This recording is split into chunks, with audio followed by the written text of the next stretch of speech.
Olá, pessoal, tudo bem com todos? Eu me chamo Daniel Castilla, sou professor de Kabbalah e venho, através de uma série de vídeos que nós vamos fazer, explicar um pouco sobre esse conhecimento.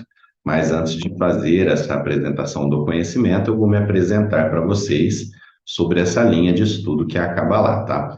Então, como dito, sou professor de Kabbalah, meu mentor foi meu pai, e nós temos esse conhecimento presente em família, onde ele é passado, né, comumente chamado de tradição oral, onde esses conhecimentos são passados de pai para filho, de filho para neto, neto para bisneto, e essa sucessão vai acontecendo mediante os tempos, tá? Então, muito das informações da Kabbalah que estão hoje disponíveis na internet, em redes sociais, elas são limitadas às interpretações de pessoas que leram temas sobre, né, ou a respeito daquilo.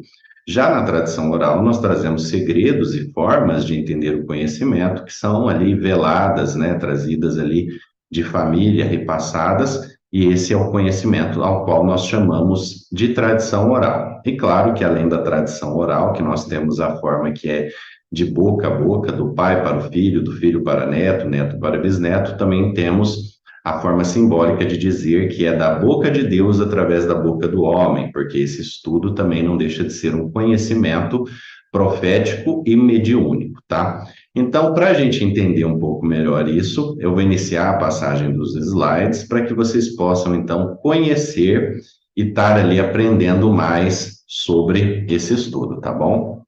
Então, vamos iniciar o nosso compartilhamento de tela. Bom, como nós podemos ver aqui, estamos iniciando, então, o nosso estudo do material, né, dessa primeira parte introdutória, que seria revelando a sabedoria oculta da Kabbalah. E antes da gente adentrar, eu vou explicar que as primeiras aulas, elas vão ser aulas viradas para o entendimento geral da Kabbalah. Então, vamos tocar em todos os temas, né, todos não, vai ficar muitos, mas os principais, mas não vai ser nada aprofundado. Então, é muito comum que haja um certo espanto de determinado conhecimento, mas no andar do nosso estudo a gente vai estar explicando cada um de uma forma ali bem mais clara, tá? Então, vamos lá para o nosso primeiro ponto, né, que é a importância da conduta pessoal na Kabbalah. Então, como eu já disse, a Kabbalah ela não é apenas um estudo, muita gente até associa a religião, mas ela é uma filosofia, e uma filosofia metafísica. Então, nós estamos falando literalmente de estar compreendendo a partitura e a melodia da vida. Nós vamos entender ali o seu lado simbólico e também seu lado secreto. Então, o ponto principal para a gente entender, se tratando de que isso é uma linha de pensamento, uma linha de comportamento, é como que nós devemos agir para então estarmos, né, em plena harmonia com o Criador e o universo, tá bom? Então, a primeira lição que todos devemos aprender ao adentrar, tanto no estudo da Kabbalah como em outros, é domar o nosso ego. Então, sabe-se em muitas linhas de estudo, né, ordens iniciáticas, aonde o ego se torna ali o nosso maior adversário em diversos pontos onde nós vamos trabalhar no conhecimento, inclusive no julgamento sobre o que vamos aprender. Então, é muito natural a gente ter uma certa limitação, um preconceito em cima de algo quando vamos estudar, por conta de formulações que nós já temos de outros estudos, tá? Mas o que a gente deixa claro é que não precisamos tratar, então, ali, né, entrar numa batalha contra o nosso ego, e sim domá-lo. Então, não adianta você fugir dele, né, ou tentar eliminá-lo. Você tem que ter o controle sobre ele, e essa que é a habilidade, tá bom? Então, os dois testes mais difíceis, né, no caminho espiritual são a paciência de esperar o caminho certo e a coragem de não ficar desapontado com o que encontramos. Porque a maioria das vezes a gente está ali buscando, né, ali o que seria a nossa missão espiritual, mas muitas vezes quando nós somos informados do que é e as coisas que precisamos trabalhar, a gente passa por esse segundo ponto de ficar desapontado, né? Porque a gente quer ouvir a verdade, mas a gente quer ouvir a nossa verdade saindo da boca dos outros.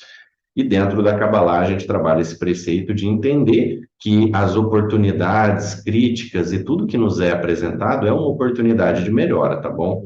Então, com a ansiedade, nós sabotamos os nossos próprios desejos, né? Pois a nossa mente fica pensando no que não se realizou. E é isso que atraímos, ou seja, a não realização das coisas. Então, o antídoto no princípio da Kabbalah é a certeza, a paciência e a tolerância. E muitas vezes o que nós temos que aprender ali é somente a aceitação, né? Tem até uma frase que eu uso muito para explicar às vezes, é que no mundo nem tudo se trata de acertar, às vezes você só precisa aceitar, tá bom?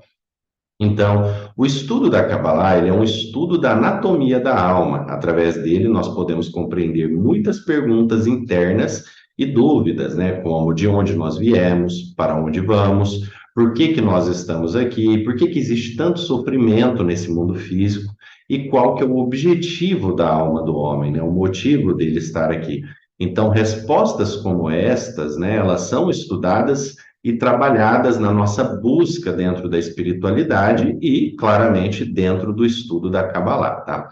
Então, o estudo da Kabbalah, ele é o estudo dos segredos do universo e do Criador, né? E dentro deste estudo, principalmente, né, o desafio é a dedicação e constância. Então, nós temos que ter um compromisso.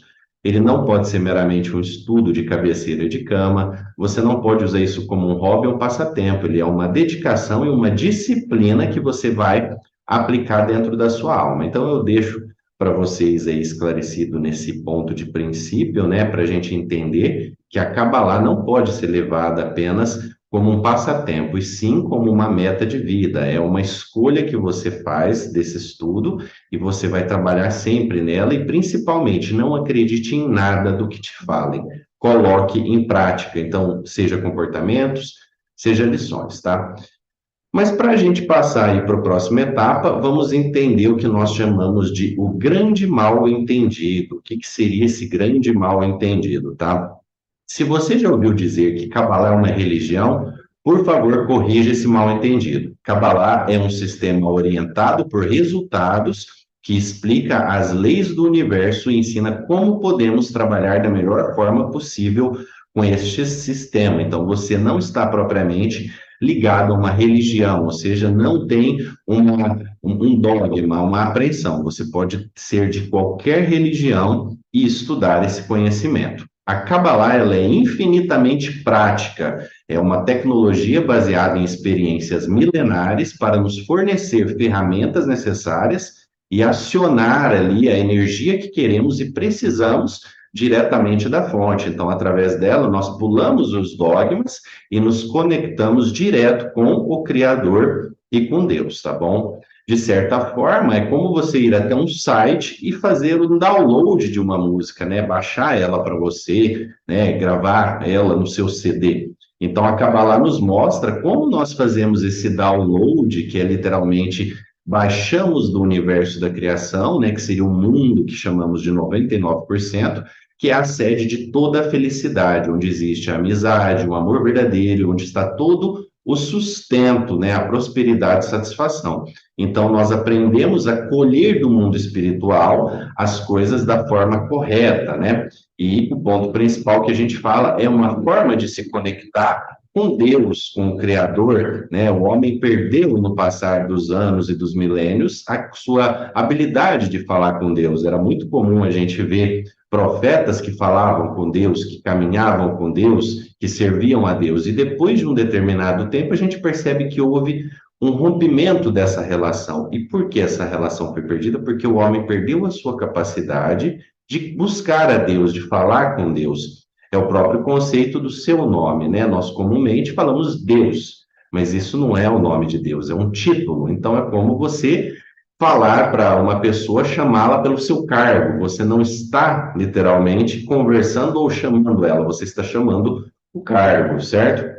Então, o nosso mundo físico, ele representa uma pequena fração que nós chamamos na Kabbalah de 1%, né? Chamado, então, do mundo de caos e desordem. O mundo espiritual já é um mundo de possibilidades, onde na Kabbalah nós chamamos de 99%.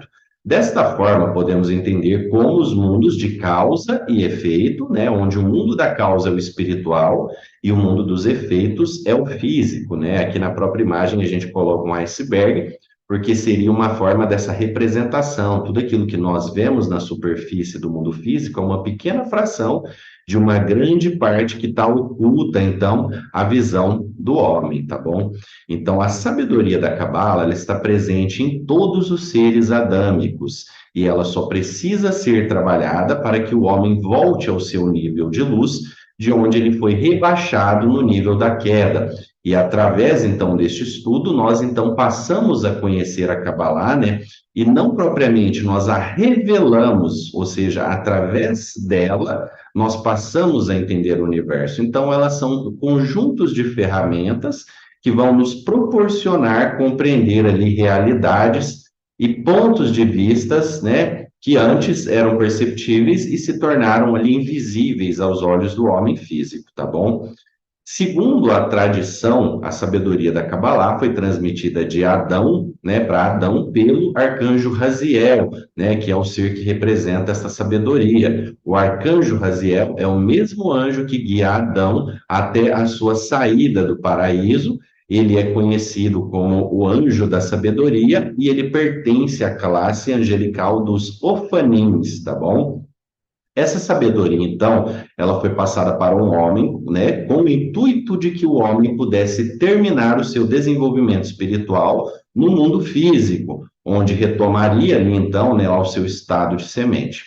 E junto com ela foram ensinados segredos, né, como o homem poderia ter o controle sobre si, né, como que ele poderia não ser influenciado por forças externas, né, para que não fosse ali literalmente dominado pelas forças negativas, e ele teria, então, ali na sua própria mão, a condição de controlar o que nós chamamos na Kabbalah de Yetzer Hará, que é a má inclinação. Então, são como se fosse um manual de instrução do homem que foi passado para ele, tá? Então, essa sabedoria foi preservada através da tradição oral, né, até ela ser escrita nos livros que nós temos como referências, né, como, por exemplo, o Sefer Yetzirah, que é o livro da formação, que é atribuído ao patriarca Abraão.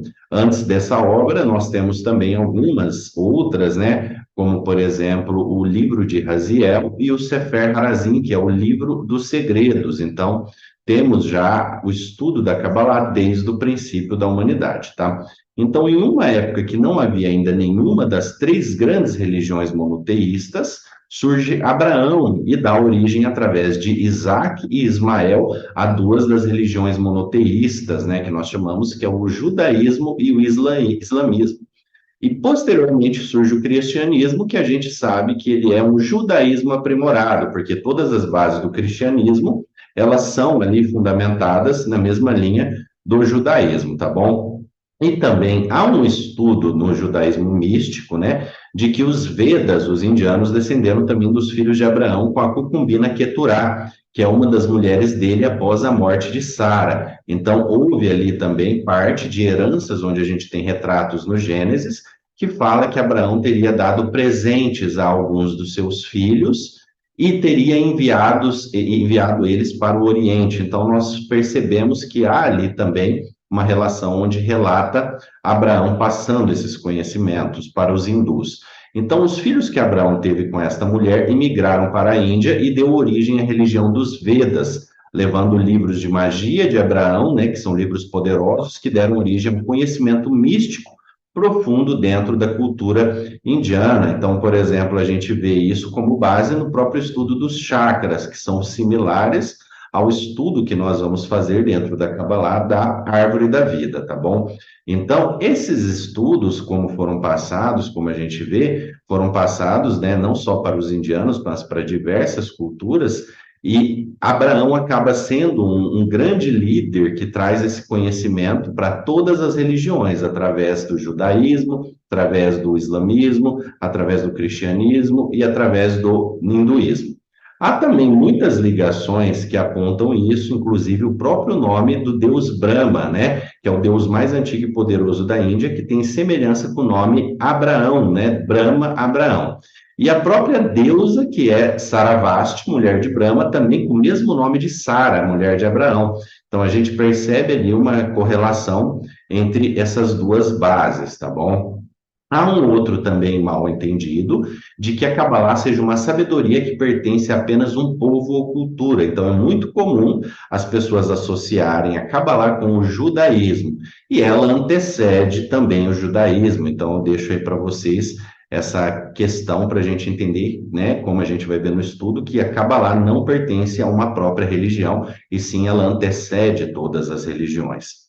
E ela, então, se aplica a todos os seres humanos, independente de crença, cultura ou religião, pois ela é uma espécie de tecnologia da alma que aborda as leis espirituais e de onde todos nós fomos criados, né? Ela oferece ferramentas adequadas para que possamos acessar o que nossa alma precisa e assim entender os segredos do Criador e os segredos da criação, tá bom?